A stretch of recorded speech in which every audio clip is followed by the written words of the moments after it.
시청자 여러분 안녕하십니까? 경인 지역의 주요 뉴스를 모아 전해드리는 일간경기TV 투데이샷 시작합니다.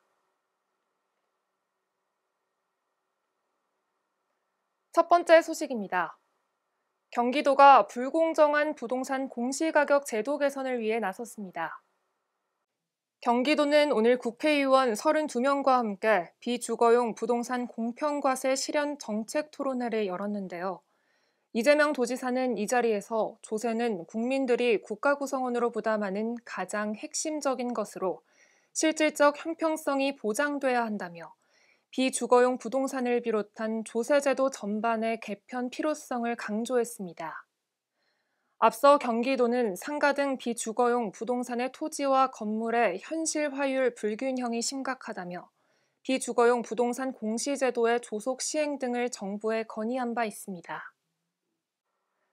이재현 인천 서구청장이 오늘 기자회견을 열고 수도권 광역급행철도 GTX-D 노선 서울 직결 등을 4차 국가철도망 구축 계획안에 반영해 줄 것을 촉구했습니다.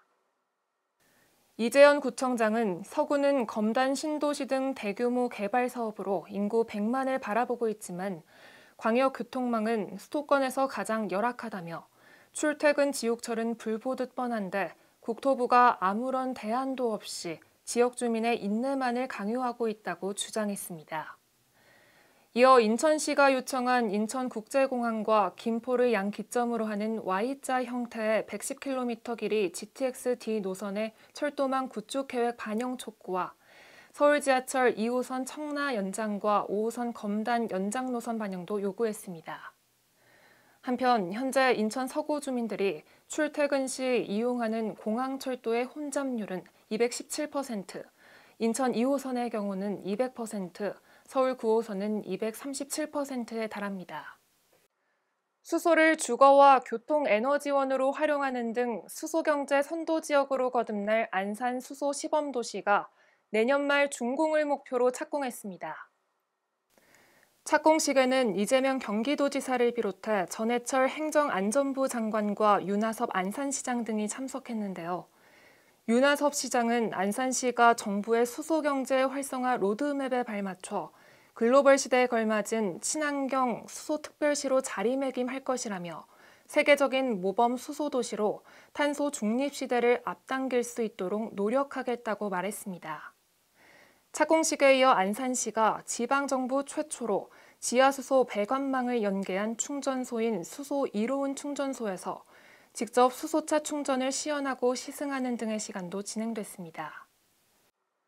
경기도가 온라인 교육 포털 경기도 지식을 실시간 온 오프라인 통합 평생학습 포털로 기능을 확대합니다.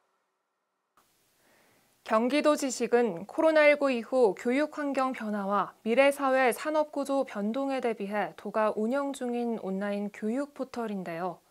박승삼 경기도 평생교육국장은 온라인 기자회견을 통해 평생학습 디지털 대전환 비전과 전략을 발표하며 급변하는 미래 사회를 대비하고 참여와 개방을 지향하는 미래형 평생교육을 추진하겠다고 밝혔습니다.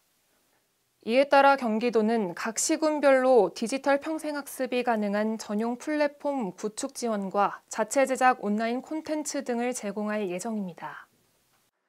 광명동굴이 개장 6년 만에 국내외 누적 관광객 600만 명을 돌파했는데요. 국내 최고 동굴 테마파크를 넘어 역사와 평화를 상징하는 광명 평화동굴로 새롭게 도약합니다. 광명시는 오늘 광명동굴 빛의광장에서 광명동굴 입장객 600만 명 돌파 기념행사와 광명평화동굴 도약 선포식을 열었는데요. 오늘 행사에는 박승원 광명시장을 비롯해 박성민 광명시 의회의장, 광명도시공사 관계자 등 30여 명이 참석한 가운데 광명평화동굴의 새로운 도약을 다짐하는 시간을 가졌습니다.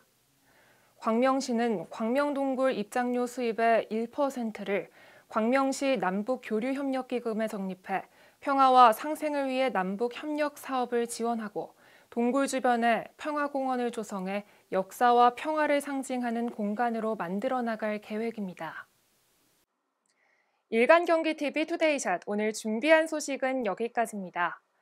세계적인 장수촌 파키스탄 혼자마을, 미국 캘리포니아주의 로마린다 등에 사는 사람들의 공통점은 채소와 적절한 과일 섭취 소식, 그리고 사회적 가족 간의 원만한 유대 관계라고 합니다. 오래도록 건강하고 행복한 삶을 누리기 위해 물질에 너무 연연하지 않고 넓은 마음으로 하루하루를 보내며 장수라는 작품을 만들어내보는 건 어떨까요? 내일 새로운 소식으로 다시 찾아뵙겠습니다. 시청해주신 여러분 고맙습니다.